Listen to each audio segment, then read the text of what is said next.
ನಮಸ್ಕಾರ ವೀಕ್ಷಕರೇ, ನೀವು ನೋಡ್ತಾ ಇರೋದು ಜಯನಾಗತಿಹಳ್ಳಿ ಯೂಟ್ಯೂಬ್ ಚಾನಲ್ದಲ್ಲಿ.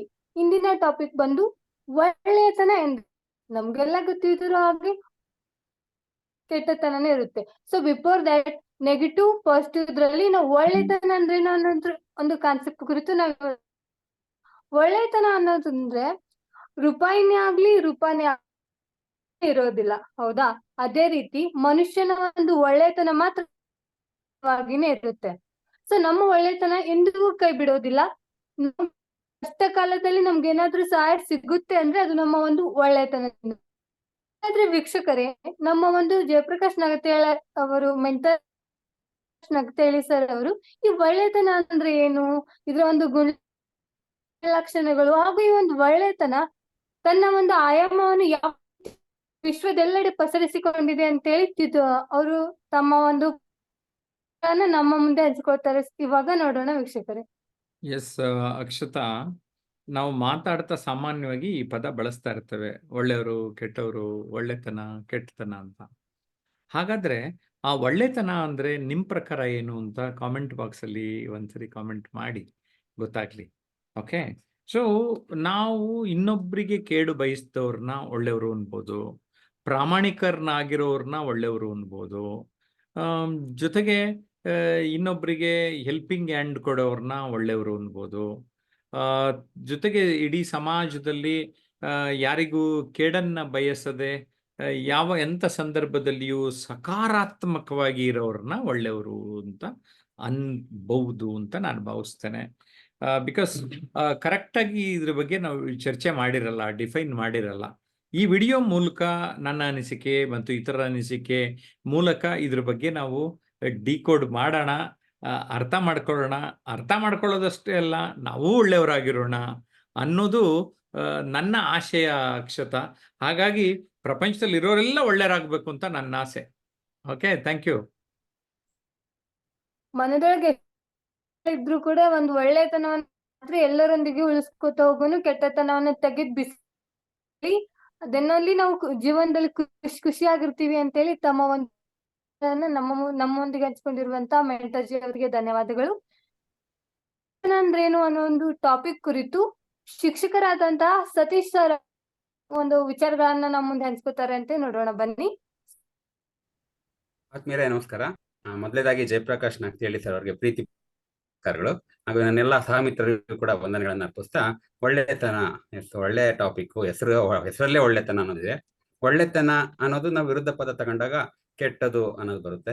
ಈ ಕೆಟ್ಟದು ಮತ್ತೆ ಒಳ್ಳೆದು ಇದೆಲ್ಲದ ನಮ್ಮ ಮನಸ್ಸಿನ ಒಂದು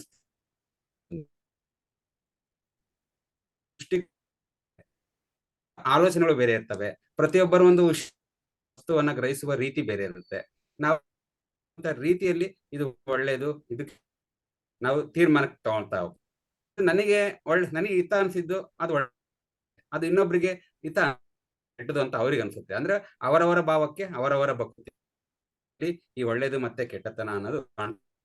ಆದ್ರೆ ಒಳ್ಳೇದು ಅನ್ನೋದು ಎಷ್ಟು ಪ್ರಭಾವ ಅನ್ನೋದಕ್ಕೆ ನಮ್ಮ ಸ್ವಾಮಿ ವಿವೇಕಾನಂದರು ಹೇಳ್ತಾರೆ, ಆತ್ಮದ ಸಾಕ್ಷಾತ್ಕಾರ ಒಳಿತು ಅಂತ. ಆತ್ಮದ ಸಾಕ್ಷಾತ್ಕಾರವೇ ಅತ್ಯುನ್ನತ ಒಳಿತು. ಅಂದ್ರೆ ಒಳ್ಳೆಯದು, ಆತ್ಮದ ಸಾಕ್ಷಾತ್ ಮಾಡೋದು ಒಳ್ಳೇದು ಅಂತ. ನಾವು ಪ್ರಪಂಚದಲ್ಲಿ ಅಂಬೇಡ್ಕರ್, ಗಾಂಧಿ, ಸ್ವಾಮಿ ವಿವೇಕಾನಂದರಿಗೆ ಮಹಾನ್ ಪುರುಷರನ್ನ ಅಂದ್ರೆ ಅವ್ರು ಮಾಡಿದಂತ ಕೆಟ್ಟ ಕೆಲಸಗಳಿಂದಲ್ಲ, ಅವ್ರು ಮಾಡಿದಂತ ಒಳ್ಳೆಯ ಕೆಲಸಗಳು, ಒಳ್ಳೆಯ ಕಾರ್ಯಗಳು, ಅವರು ಬೋಧಿಸಿದಂತ ಅವರ ಆಲೋಚನೆಗಳು ಎಲ್ಲದೂ ಕೂಡ ಒಳಿತಲ್ಲಿ ಕೂಡಿದ್ದರಿಂದ ಅವು ನಮ್ಮ ಮೇಲೆ ಪ್ರಭಾವವನ್ನ ಬೀರ್ತಾ ಇದ್ವಿ. ಈಗಲೂ ಕೂಡ ಆ ಮಹಾನ್ ಪುರುಷರನ್ನ ನಾವು ನೆನೀತಾ ಇದೀವಿ. ಇದಕ್ಕೆ ಕಾರಣ ಒಳ್ಳೆತನ. ಅಂದ್ರೆ ಒಳ್ಳೆಯತನ ಅನ್ನೋದು ಅಷ್ಟು ಪ್ರಭಾವಶಾಲಿ ಆಗಿರುವಂಥದ್ದು. ಈ ಗುಡ್ನೆಸ್ ಅನ್ನ, ಪಾಸಿಟಿವ್ ಇದನ್ನ ಹೆಚ್ಚು ಯಾರು ಬೆಳೆಸ್ಕೊಳ್ತಾ ಹೋಗ್ತಾರೆ ಅವ್ರು ಪ್ರಭಾವಶಾಲಿಯಾಗಿ ಆಗ್ತಾ ಹೋಗ್ತಾರೆ. ನೋಡಿ, ಹಿಂದೆ ಸೂರ್ಯ ಪ್ರಕಾಶ್ ಬೇಸಿಗೆ ಸಿಕ್ಕಾಬಟ್ಟೆ ಬಿಸಿಲು, ನಾವು ಬೈಕೊಂತೀವಿ, ಎಷ್ಟೊಂದು ಬಿಸಿಲು ಬಂದಿದಪ್ಪ ಅಂತ ಸೂರ್ಯನ ಬೈಕೊಂತೀವಿ. ಆದ್ರೆ ಅಲ್ಲೂ ಕೂಡ ನಾವು ಹೇಗ್ ಸ್ವೀಕರಿಸ್ತೀವಿ, ನಾವು ಹೇಗ್ ಕಾಣ್ತೀವಿ, ನಾವು ತೆಗೆದುಕೊಳ್ಬಹುದು. ನನ್ನ ಒಪಿನಿಯನ್ ಕೊಡ್ತಾ ಇದ್ದಕ್ಕಾಗಿ ಧನ್ಯವಾದಗಳು. Thank you.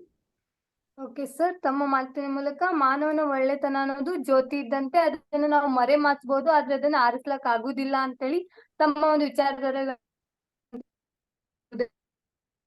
ನೆಕ್ಸ್ಟ್ ಅಂದ್ರೇನು ಅಂತೇಳಿ ಸರ್, ಇವಾಗ ರಾಮಚಂದ್ರ ಗೌಡ ಅವರು ತಮ್ಮ ವಿಚಾರಧಾರೆಗಳನ್ನ ಹೇಗೆ ಸಾದರ ತಿಳಿದುಕೊಳ್ಳೋಣ ಬನ್ನಿ ವೀಕ್ಷಕರೇ.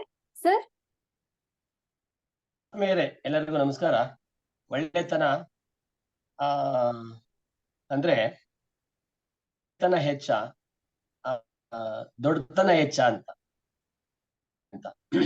ಪ್ರತಿಯೊಂದು ಕ್ಷೇತ್ರದಲ್ಲಿ ಪ್ರತಿಯೊಬ್ಬ ವ್ಯಕ್ತಿಗೆ ಬೇಕಿರುವಂತದ್ದು ಆ ಕೌಶಲ್ಯ ಪಡ್ಕೊಂಡಿರ್ತಾರೆ, ಪರಿಣಿತಿ ಪಡ್ಕೊಂಡಿರ್ತಾರೆ.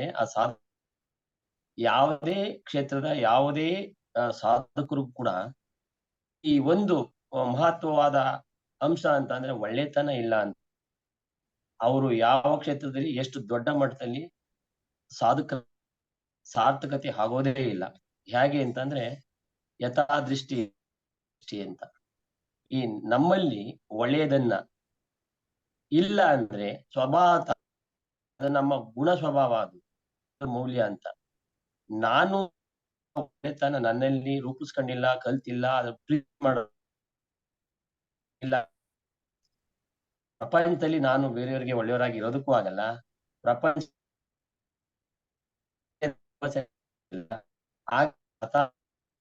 ಅದನ್ನೇ ಮಹಾಭಾರತದಲ್ಲಿ ಪಾಂಡವರಿಗೆ ಕಳಿಸಿದ್ರಂತೆ, ಈ ಊರಿನಲ್ಲಿ ಯಾರ ಕೆಟ್ಟವರು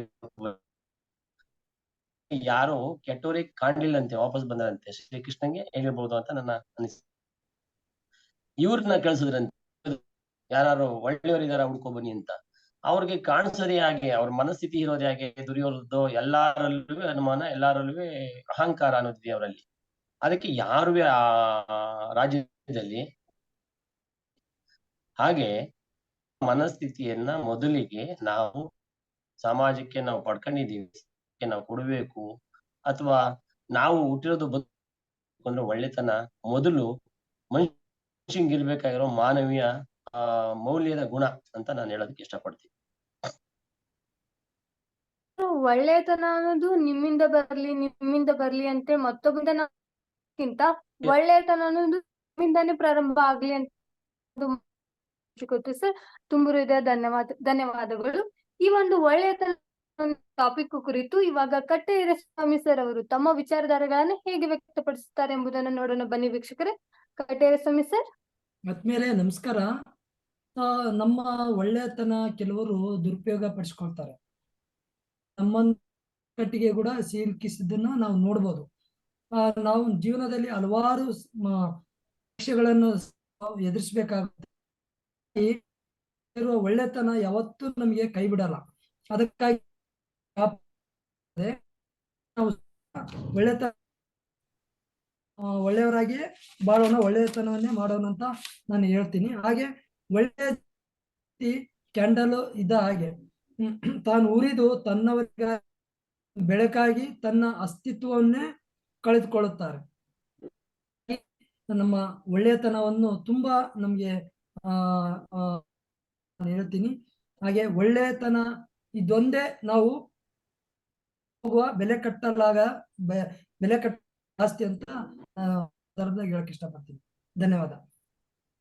ಥ್ಯಾಂಕ್ ಯು ಸರ್. ಒಳ್ಳೆತನ ಹಾಗೆ ಅದನ್ನ ಅತಿ ಹೆಚ್ಚು ಪರೀಕ್ಷೆ ಮಾಡ್ಲಾಗ್ತೈತಿ. ಒಂದು ವೇಳೆ ನಮ್ಮ ಜೀವನ ಪರೀಕ್ಷೆಗಳು ಹೆಚ್ಚಾಗಿ ಬಂದ್ರೆ ಅದರಿಂದ ಯಾವತ್ತೂ ಎಲ್ಲವನ್ನು ಹೇಳಿ ತಮ್ಮ ಮೂಲಕ ವಿಚಾರಧಾರೆಗಳನ್ನು ವ್ಯಕ್ತಪಡಿಸಿದಂತ ಕಟ್ಟೇರ ಸ್ವಾಮಿ ಸರ್ ಅವರಿಗೆ ಧನ್ಯವಾದಗಳು. ವಿಚಾರದ ಕುರಿತು ಸಿದ್ದನಗೌಡ ಸರ್ ತಮ್ಮ ವಿಚಾರಧಾರೆಗಳನ್ನ ಹೇಗೆ ವ್ಯಕ್ತಪಡಿಸ ಬನ್ನಿ ವೀಕ್ಷಕರೇ.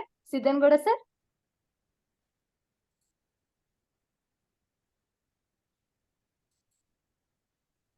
ನಮಸ್ಕಾರ. ಎಲ್ಲರಿಗೂ ಶುಭ ಸಂಜೆ. ಒಳ್ಳೆತನ ಅನ್ನೋದೇ ಒಳ್ಳೆ ಟಾಪಿಕ್ ಮೇಡಮ್. ಸರ್ ಹೇಳ್ತಾ ಇದ್ರು, ಸತೀಶ್ ಸರ್ ಮತ್ತು ರಾಮಚಂದ್ರ ಸರ್. ನಾಳೆಗೆ ಒಳ್ಳೆಯದಾದ್ರೆ ನಾಡೆಲ್ಲ ಒಳ್ಳೇದಂತೆ. ನಾವು ಹೇಗಿರ್ತೇವೋ ಅದೇ ರೀತಿ ನಮಗೆ ಸಮಾಜ ಕೂಡ ನಮಗೆ ಅದೇ ರೀತಿ 90% ನಮ್ಗೆ ರಿಪ್ಲೈ ಸಿಗ್ತದೆ. ನಾವು ಬಹಳ ಒಳ್ಳೆತನ ಪ್ರದರ್ಶನ ಮಾಡಿದ್ರೆ ನಮಗ್ ಒಳ್ಳೇದಕ್ಕೆ ಕಾಣ್ತೇವೆ. ನಮ್ಮ ವಿಚಾರಗಳು ಮೊದಲು ಒಳ್ಳೆಯದಾಗಿರ್ಬೇಕು ಮೇಡಮ್. ನಾವು ಯಾರ ಬಗ್ಗೆ ದೀನದಲಿತರ ಬಗ್ಗೆ ಅದ್ರ ಮೊದ್ಲೇ ಈ ಟಾಪಿಕ್ ಬಹಳ ಕನೆಕ್ಟಿವಿಟಿ ಇದೆ. ಒಳ್ಳೆಯದು. ಯಾವುದೇ ಮನುಷ್ಯಾಗ ಏನೇ ಕಷ್ಟಗಳು ಇದ್ರು, ಏನೇ ಅಥವಾ ಗೈಡೆನ್ಸ್ ಬೇಕಾಗಿತ್ತು. ಇವತ್ತು ಒಂದ್ ಸಣ್ಣ ಸಹಾಯ ಅಂದ್ರೆ ಯಾವುದೇ ಅಂತೂ ಅದೇ ಒಂದೇ ಸಬ್ಜೆಕ್ಟ್ ಅಲ್ಲ, ಯಾವುದೇ ವಿಷಯದಾಗ ನೀವು ಒಂದ್ ಸಣ್ಣ ವಿಚಾರನು ಅವ್ರಿಗೆ ಏನಾದ್ರು ತಿಳಿ ಹೇಳಿದ್ರು ಅದನ್ನು ಒಂದು ದೊಡ್ಡ ಕಾಣ್ತಾ ಇದೆ ಮೇಡಮ್. ಒಳ್ಳೆ ವಿಚಾರಗಳು ಮೇಡಮ್. ಅದೇ ರೀತಿ ನಾವು ಮೊದಲ ಮಾತುಗಳು ನಮ್ದು ಸರಿಯಾಗಿ ಫಸ್ಟ್ ಒಳ್ಳೆ ವಿಚಾರ ಇರಬೇಕು, ಸಮಾಜಕ್ಕೆ ಒಳ್ಳೆ ಒಂದು ದೃಷ್ಟಿಕೋನದಾಗ ಹೋಲಿಕೆ ನಾವು ವಿಚಾರಗಳನ್ನು ಒಳ್ಳೆ ರೀತಿ ಹರಡಿಸ್ದೇವಂದ್ರೆ ಆಟೋಮೆಟಿಕ್. ಈಗ ಒಂದು ಸ್ವಾಮೀಜಿ ಮೊದಲು ನಾವು ಕೇಳೇವ ಸಣ್ಣವರಿದ್ದಾಗ ಗಿಣಿ ಪಾಠ, ಅದು ಯಾರೋ ಋಷಿ ಹತ್ರ ಇದ್ದಿದ್ದು ಗಿಣಿ ಏನದ ಬನ್ನಿ ಕೂತ್ಕೊಳ್ಳಿ ಬಗ್ಗೆ. ಅದೇ ಒಬ್ಬ ಕಟಕನ ಹತ್ರ ಇದ್ದಿದ್ದು ಗಿಣಿ ಏನ್ ಮಾತಾಡ್ತಾ ಇದ್ರು, ಹೊಡೀರಿ ಕಡೀರಿ ಯಾರ ಅನ್ನೋದೇ ವಿಚಾರ. ಅದೇ ರೀತಿ ಅದೇ ಒಳ್ಳೆತನನು ಅದೇ ಮೇಡಮ್. ನಾವು ಯಾವ ರೀತಿ ನೇಚರ್ ಬೆಳೆಸ್ತೇವೆ ಅದೇ ರಿಪ್ಲೈ ಸಿಗ್ತದೆ ಅಷ್ಟು ಹೇಳ. ನಮಸ್ತೆ. Thank you sir. ನಾವು ಯಾವ ಒಂದು ಪರಿಸರದಲ್ಲಿ ಬೆಳಿತೀವಿ, ಯಾವ ಒಂದು ವಿಚಾರಧಾರೆಗಳನ್ನ ನಮ್ಮಲ್ಲಿ ಅಳವಡಿಸ್ಕೊತೀವಿ, ನಾವು ಏನನ್ನ ಹಂಚಿತೀವೋ ಅದೇ ನಮ್ಮ ರಿಟರ್ನ್ ಬ್ಯಾಕ್ ಬರುತ್ತೆ ಅಂತೇಳಿ, ಅದೇ ರೀತಿ ಒಳ್ಳೆಯ ಗುಣಗಳ ಆಚಾರ ವಿಚಾರಗಳನ್ನ ಎಲ್ಲರಿಗೂ ಹಂಚೋದ್ರ ಮೂಲಕ ಒಳ್ಳೆಯತನವನ್ನೇ ತಮ್ಮ ಒಂದು ವಿಚಾರಧಾರೆಗಳನ್ನು ಸಿದ್ದನಗೌಡ ಸರ್ ಅವರಿಗೆ ತುಂಬ ಹೃದಯ ಧನ್ಯವಾದಗಳು. ವೀಕ್ಷಕರೇ, ನೀವು ನೋಡ್ತಾ ಇರೋದು ಜಯಪ್ರಕಾಶ್ ಯೂಟ್ಯೂಬ್ ಚಾನಲ್. ಈ ಒಂದು ಯೂಟ್ಯೂಬ್ ಚಾನಲ್ ಅಂತೂ ಒಳ್ಳೆತನ ಅಂತೂ ತುಂಬಿ ತುಳುಕ್ತಾ ಇದೆ ಸರ್. ಸ್ಪೆಷಲಿ ಮೆಂಟರ್ ಆದಂತ ಸರ್ ಅವರು ಎಷ್ಟುಗಳನ್ನ ವಿಡಿಯೋ ಜಾಲತಾಣ, ಅದು ಪರ್ಸನಲ್ ಟಿವಿ ಆಗಿರುವಂತ ಯೂಟ್ಯೂಬ್ ಹಾಕೋದ್ರ ಮೂಲಕ ನಮ್ಮಂತಹ ಯುವಕರಲ್ಲಿ ಒಂದು ಸ್ಫೂರ್ತಿಯನ್ನೇ ಒಳ್ಳೆತನದ ವಿಚಾರಧಾರೆಗಳನ್ನ ತುಂಬುವುದ್ರ ಮೂಲಕ ನಮ್ಮ ಏಳಿಗೆಯಲ್ಲಿ ಮುಂದುವರಿಯಲು ಸಹಾಯ ಮಾಡಿರುವಂತಹ ಜಯಪ್ರಕಾಶ್ ನಾಗತಿ ಅವರಿಗೂ ಕೂಡ ತುಂಬ ಹೃದಯದ ಧನ್ಯವಾದಗಳನ್ನು ತಿಳಿಸುತ್ತಾ, ವೀಕ್ಷಕರೇ ಈ ಒಂದು ಸದಾ ವೀಕ್ಷಿಸುತ್ತಾ ಇರಿ, ಕಮೆಂಟ್ ಮಾಡಿ, ಶೇರ್ ಮಾಡಿ, ಸಬ್ಸ್ಕ್ರೈಬ್. ನಿಮ್ಗೆ ಏನಾದ್ರು ಪ್ರಶ್ನೆಗಳಿದ್ರೆ ಕಮೆಂಟ್ ಮಾಡೋದ್ರ ಮೂಲಕ ಜಯಪ್ರಕಾಶ್ ನಾಗತಿ ಅವರಿಂದ ಮಾಹಿತಿಗಳನ್ನ ಪಡೆದುಕೊಂಡು ನೀವು ಆದಷ್ಟು ಆನ್ಲೈನ್ ಕೋರ್ಸ್ಗೆ ಜಾಯಿನ್ ಆಗಿ ನಿಮ್ಮ ಜೀವನದಲ್ಲಿ ಗುರಿ